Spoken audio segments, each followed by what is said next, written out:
여러분 우리 같이 중국어 한 잔 어떠세요? 잠깐 와서 우리 같이 하자고요. 자, 제가 오늘 준비한 키워드는요. 바로 房东이란 표현인데요. 你们听说过房东这个词吗? 저는 이 房东이란 단어가 되게 재밌었어요. 房, 집, 방이란 뜻이고요. 동, 동쪽이에요, 여러분들. 집의 동쪽, 햇볕이 잘 들고 잘 나가 뭐 이런 거 할까라고 생각이 들죠. 근데 그렇진 않고요. 중국에서 이 방동은요, 집주인의 이스, 집주인을 뜻합니다. 그러면 왜 집주인이라고 하지 않고 방동이라고 할까요? 중국 가면 이제 집 계약해서 살 때 방동 찾고 방동 부르는 일 정말 많거든요, 여러분들. 방동이 왜 방동이고 동서남북 중에 하필이면 동쪽일까요? 이 시간에 같이 함께 살펴보도록 할게요. 집주인은 房东입니다, 여러분들. 大家你们去过北京吗? 여러분 베이징에 가보신 적 있으세요? 뭐 가본 적 있으면 去过, 가본 적이 없으면 没去过. 자, 베이징 왜 베이징일까요, 여러분들? 배, 북정에, 중국 북방에 있는 징, 수도라는 뜻이죠. 북쪽에 있는 수도다. 그래서 베이징이라고 합니다.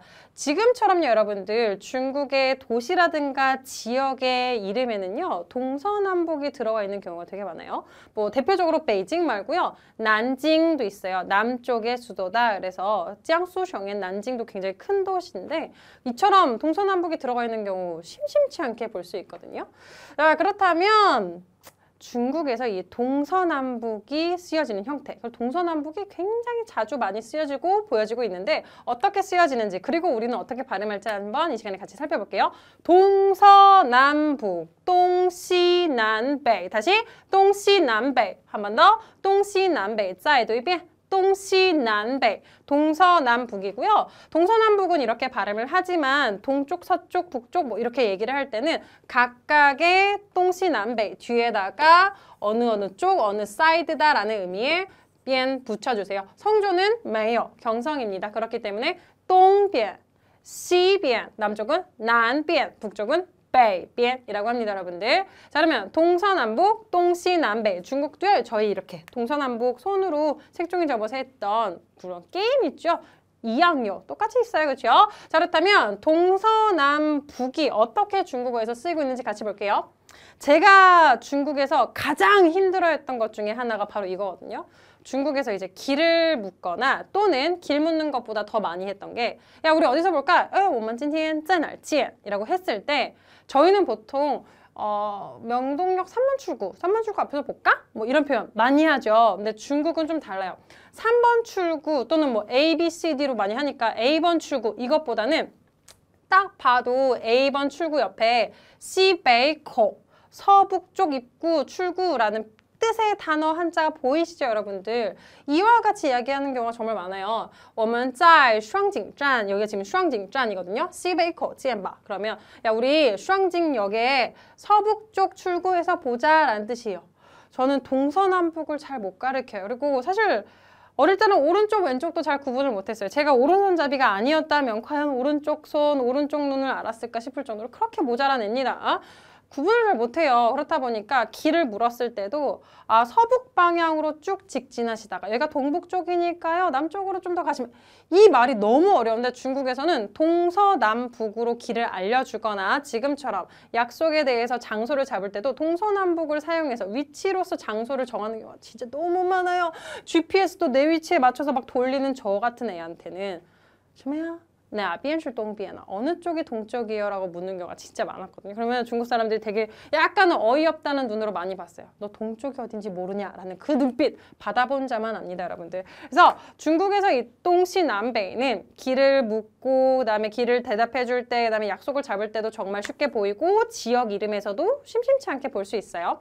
그리고 또 하나, 중국에 7개 따취 대구가 있거든요. 여기서 이 따취 대구라는 건 중국의 이제 전국의 34개 성급, 큰 성급 행정구를요, 동서남북을 기준으로 해서 지리구획을 나눴어요. 대표적으로 저희가 동북지역이라고 하죠. 이 동북지역이 바로 7개大区 7개 대구 중에 하나예요.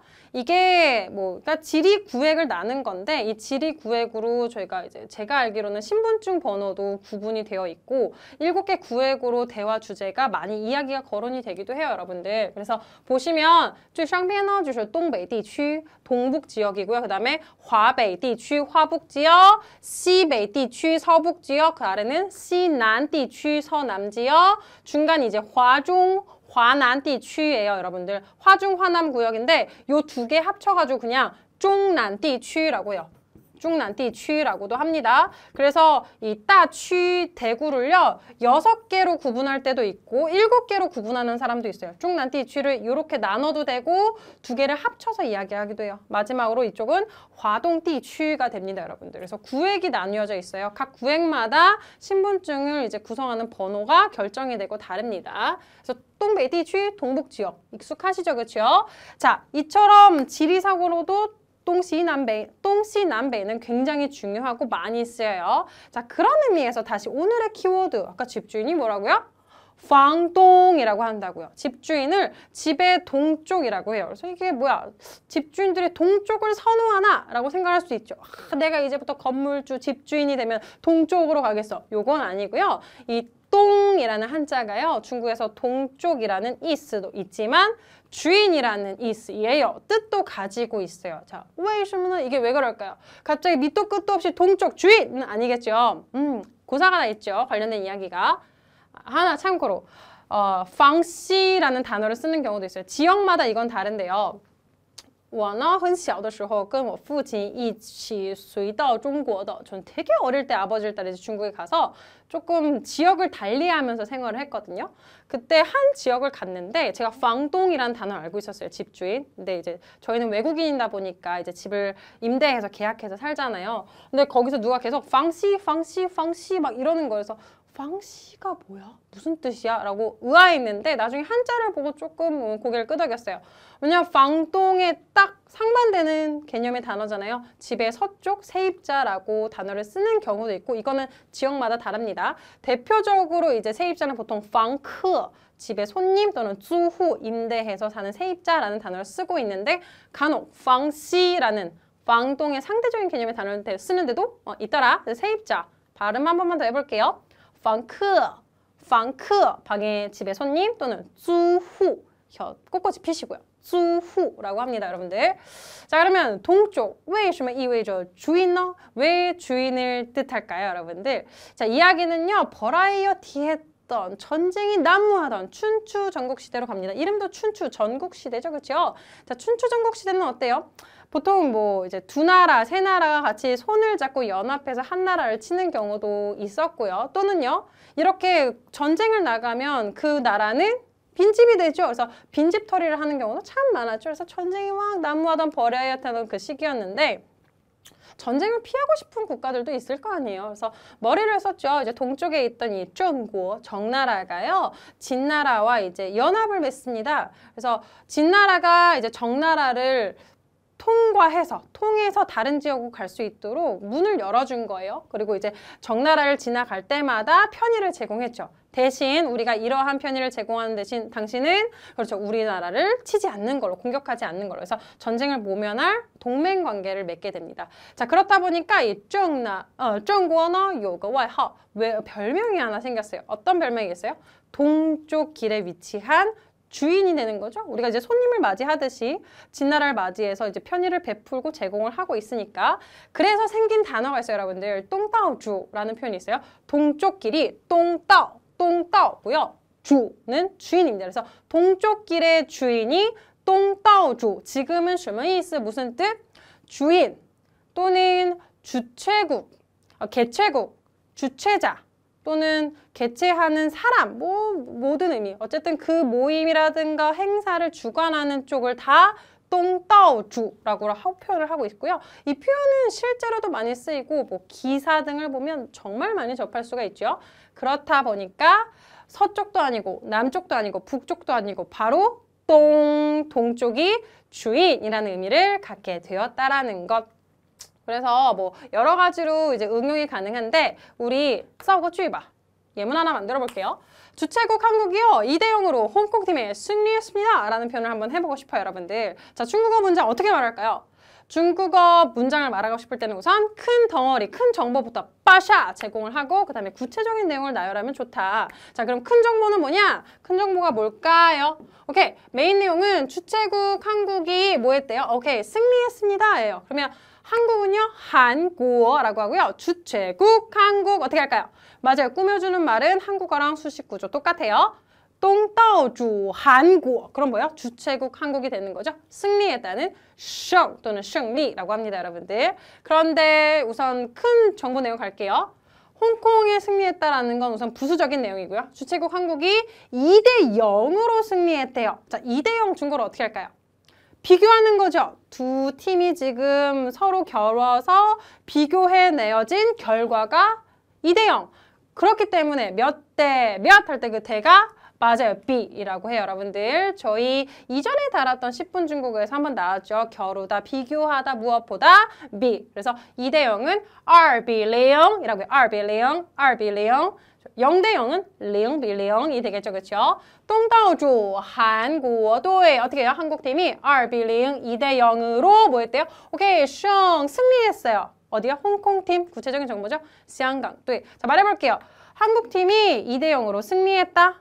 동다오주 한국어도의 2比0 胜 여기까지. 구체적인 정보까지 나열해주면 좋겠어.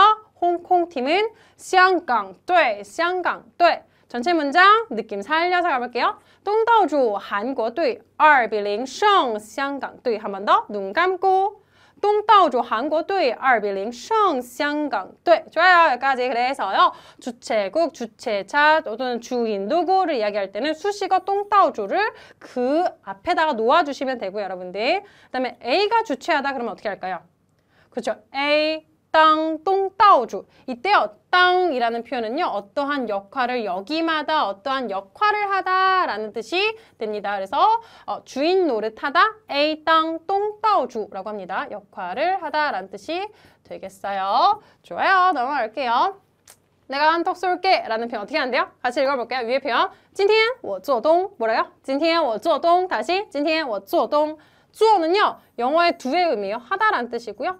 동 역할을 한대요. 그래서 동쪽 역할을 하다가 아니라 주인 노릇하다가 중거로 今天我做东 쏠게 请客라는 표현이 굉장히 익숙해요, 중국어에서. 근데 사실 请客만 쓰는 건 아니고요. 请客는 표현이 조금 딱딱해서 친구들끼리는 에이, 今天我做东吧 라는 표현 많이 쓰거든요. 기억해 두시면 좋아요. 大家都别客气 여러분들 모두 别客气 너무 그렇게 격식 차리고 사용할 필요 없어요 라는 표현이 됩니다. 그래서 주인 노릇하다, 한턱 내다 쏘다, 做东이라고 합니다.